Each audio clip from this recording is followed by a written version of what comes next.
In my last video, I gave my thoughts on why I think XDefiant will become one of the top dogs in the FPS genre. That being said, I'm not without my fair share of concerns, which I'm going to lay out in this video. Okay, let's get into this.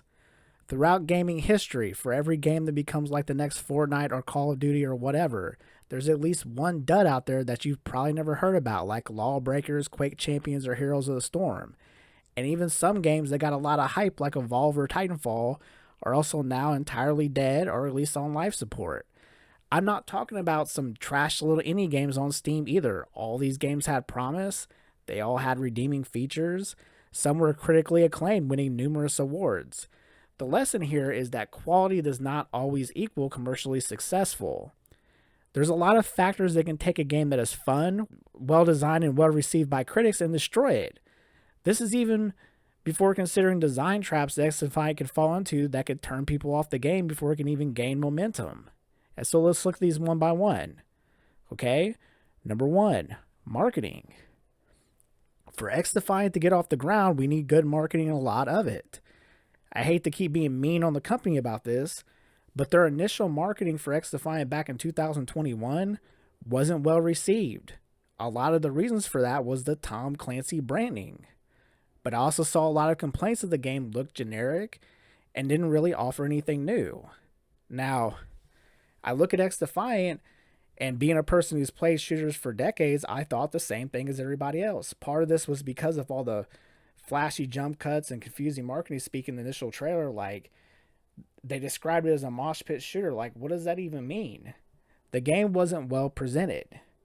Only when I really looked at the gameplay and saw, okay, we have a long time to kill, some really good looking maps with objective focused play, no SBMM and casual, and ranked game modes that I really get hyped about XDefiant. Now, I know April 13th, when the XDefiant beta drops, we have a Twitch showcase event going on simultaneously where a whole bunch of pro players are going to come in and show off what can be done in the game. And judging by the trailer for it, it looks like a solid presentation. And I'm sure a lot of big name streamers are going to stream this event on their channels and give the game the little bit of boost that it needs. But I fear if that is all Ubisoft has, we're going to have some problems. Word of mouth is great, but that may not be enough. After the beta, and especially right before release, we need to see that Manscaped level of ad spam, okay? I mean, everybody on Earth right now probably has a ball sack as smooth as a baby's bottom because of the relentless marketing campaign for that. I mean, unless you're a hermit living in a cave somewhere, I guarantee you, at least 20 people have probably walked up to you asking if you want to buy a pubic hair trimmer if you haven't bought like 3 of them already. Okay? We need that for this game to be successful. Maybe it doesn't have to be Raid Shadow Legends level of ad carpet bombing, but put XDefiant on the side of a Mountain Dew can, okay? Put it on a few billboards somewhere. I don't know. Include a demo disc in the box with each Manscaped grooming kit they sell. I have a question for anyone who does not think this is important. Have you ever heard of a game called Battleborn? All right, you probably hasn't because Overwatch outspent them on marketing about 10-1 and then completely crushed them. XDefiant needs marketing. I rest my case. Number 2, hackers. If you look at Titanfall 1 and 2, like the true ultimate fate of both those games, it only took a single guy to reverse engineer and Thanos snap both of those games completely out of existence.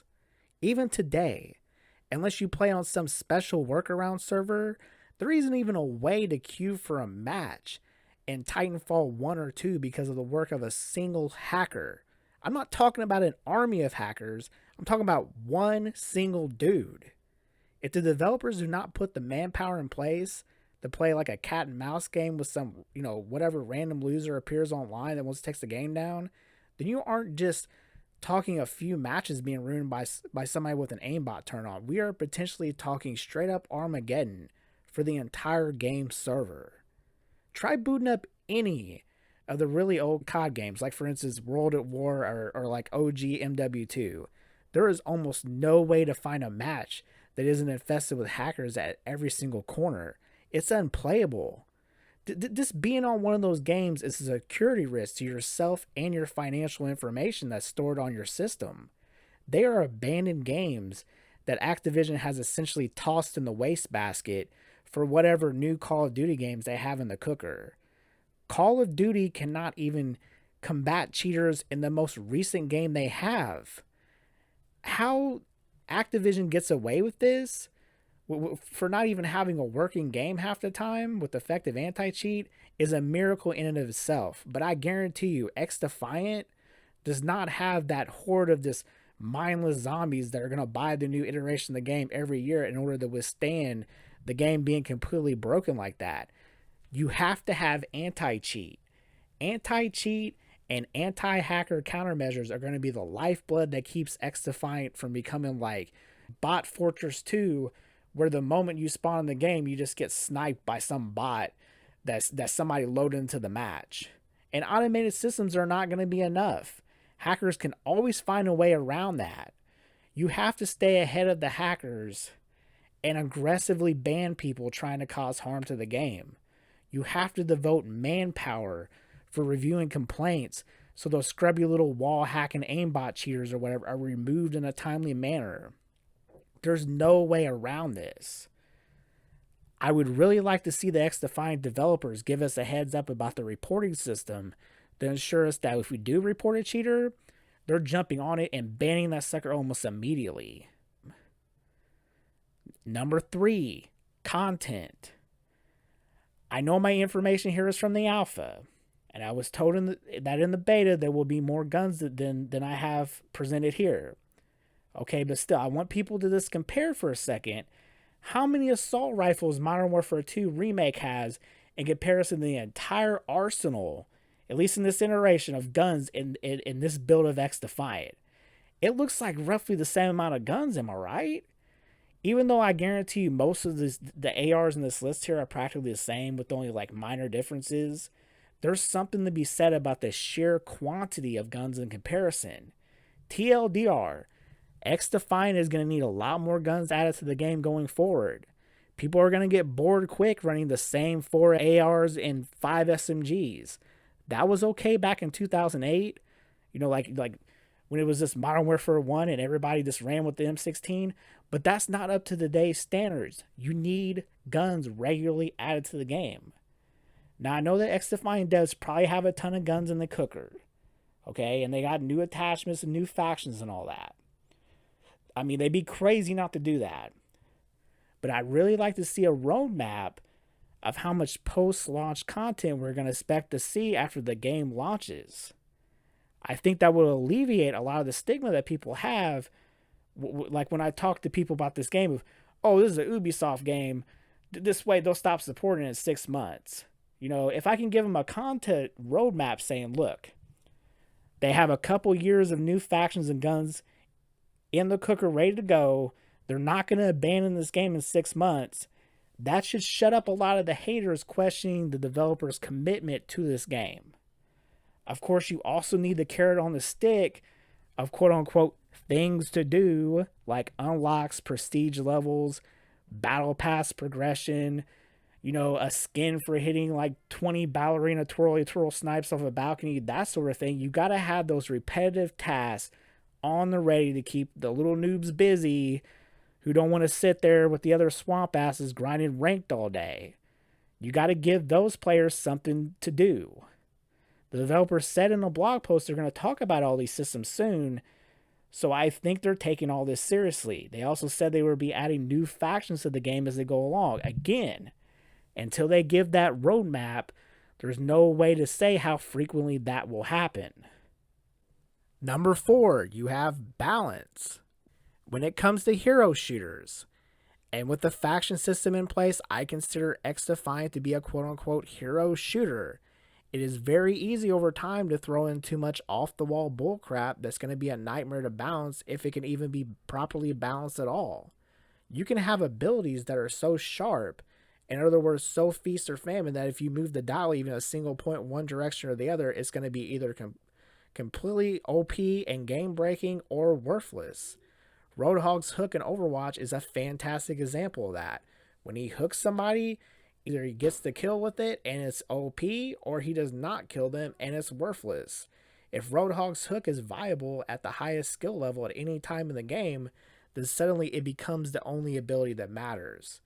It's like, oh, your Lucio just got grabbed out of the sky and this deleted instantaneously. Well, GG, the team fight's over. It's time to reset. You don't want to have a situation like that. They really got to be careful of what they add to this game, especially since like OG Overwatch and XDefiant, at least right now, you can run 6 players all running the same faction at once. You know, you got to consider one of these factions uses a shield. If you've played Overwatch 1 at any time during the last few years of its life, you know, before it turned into Overwatch 2, you know how what I just said can become a problem. Now, there is an EMP grenade in XDefiant that you can throw in this Thanos snap every single deployable in the whole room, including all the shields I just talked about. Okay, now because of that EMP grenade and the hack ability that same faction has, does that mean if a team tries to run the shield, do they even get to play the game anymore because of that? See, these are questions that I don't quite know how to answer yet, but I'm concerned about it. And the last one, number 5, connection quality. See, after the last alpha test, there was a lot of people who complained about the connection quality in the game. Now, since then, the devs have assured us that they fixed the problem. They've bumped up the server tick rate up to 60 Hz and made a lot of improvements to hit registration and all that. Okay? But still, none of this matters if you only got like 2.5 servers running with about 500,000 people trying to log on all at once. This also goes back to the hacker problem, because you're going to have hackers who are probably going to try to DDoS the hell out of all the game servers and make it really difficult for XDefiant to leave that valuable first impression that it needs. We can't have people moonwalking all over the screen firing bullets that don't kill a dude until they realize that, oh wait, I didn't actually kill the dude and he killed you instead, and now you're dead on the screen. The overarching theme of all these concerns here, for the most part, is I'm not even worried about what the developers will do as much as how I'm worried about how the studio will invest in the game's success. We are talking about, for instance, hiring enough developers to keep a steady flow of content going in the game, putting marketing dollars into the game so people know about it, having people on deck to combat cheaters and hackers, investing in enough server space to maintain stable connections. A lot of these things are outside of the developer's control, and it's up to Ubisoft to decide if they want to invest enough money for this franchise to be successful or cheap out on all the things I'm talking about in this video. It almost ensures it ends up like Titanfall 1 and 2 and like Team Fortress 2, where it's just hacked to hell 3 years later. I don't think that's going to happen, though. In fact, I think this game is going to be way more successful than even a lot of people I talk to who are hyped about this game think. Ubisoft badly needs to score a W here, and I believe this game is a high lob serve right at them that they'd be crazy not to smash full force in the opponent's court. Let's do this, Ubisoft. Peace out, everyone.